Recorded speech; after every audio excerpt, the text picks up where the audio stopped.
Hey, Ken. Hello. Hi, good evening, Prateek. How are you? Hi, good evening. Good morning to you. How are you? Good, good. Thank you. Thank you for your time. Appreciate it. Excellent. No, bro. Thanks for the help.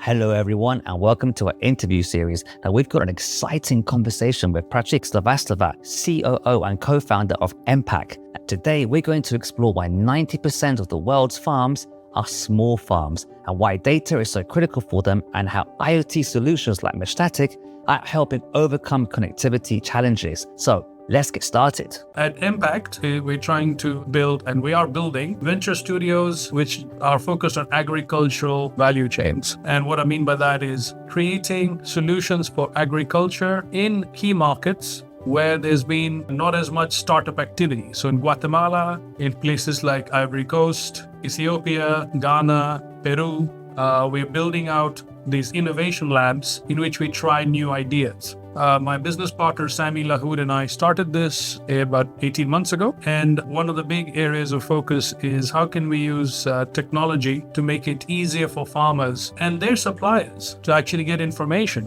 so that they can do more and better things. For example, because of climate change, small farmers, which make about 90% of farming in the world, is by small farmers. We actually have 600 million farms in the world. 570 million farms are taken care of by small farmers. The big commercial farms are a very small number. The number of people who depend on the food from these places is about 2 billion people. Did you know that small farmers make up to 90% of farms worldwide? That's enough to feed almost 2 billion people, and that's a massive part of the global food system.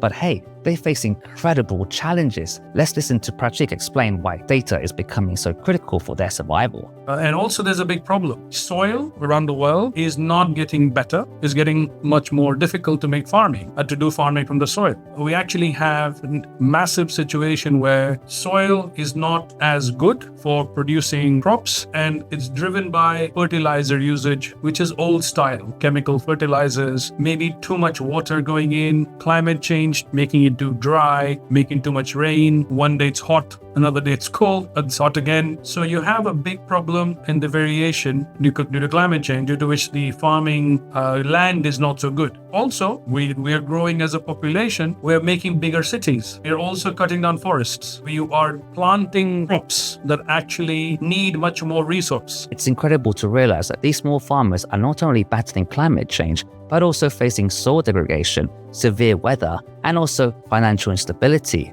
How can technology be used for them to help them make better decisions? The answers lie in the data. Let's hear from Prateek on why soil data is essential for these farmers and even for the banks to support them. So you end up creating a problem where the soil is getting worse and worse because of human activity. How do we get data that we can actually monitor the soil quality and then inform the farmers and also inform their suppliers and also banks? Because banks don't like giving loans to farmers because they don't know the risk is too high, they don't know what's going on. So if you have data, you can actually give a bank that data and the comfort so that the bank can actually make a decision faster. So to do all this, we said, okay, we made the problem statement. How do we help make soil information available to everybody who needs it? This is eye-opening. Farmers struggle to get financial support from banks because they do not have access to the right data to assess risks. But what if we could provide real-time soil quality insights? It will change the game for both banks and farmers alike. So how do we collect this data? Well, Prateek shares his 3 different ways to gather information. So let's listen in.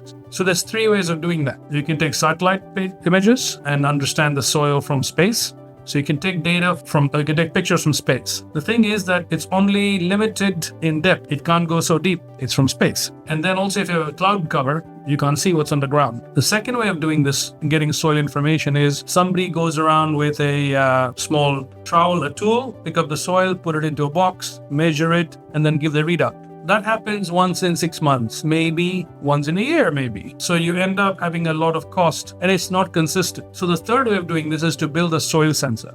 And the soil sensor, take data from the soil, measure what's underground, put it into a sensor unit, and then send that wirelessly from the farm location to the cloud. So that from the cloud compute, we can actually then provide an app, give APIs, things like that.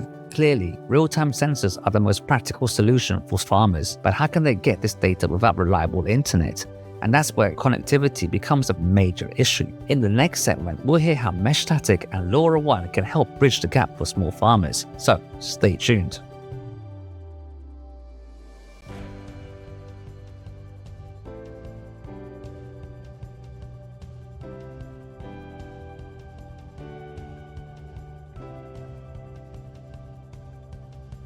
This is just the beginning of our deep dive into how IoT and Meshtastic technology can transform agriculture for small farmers. In our next episode, we'll explore the challenge of connectivity and how reliable and affordable solutions are making a difference. Don't forget to subscribe and follow us for more insights.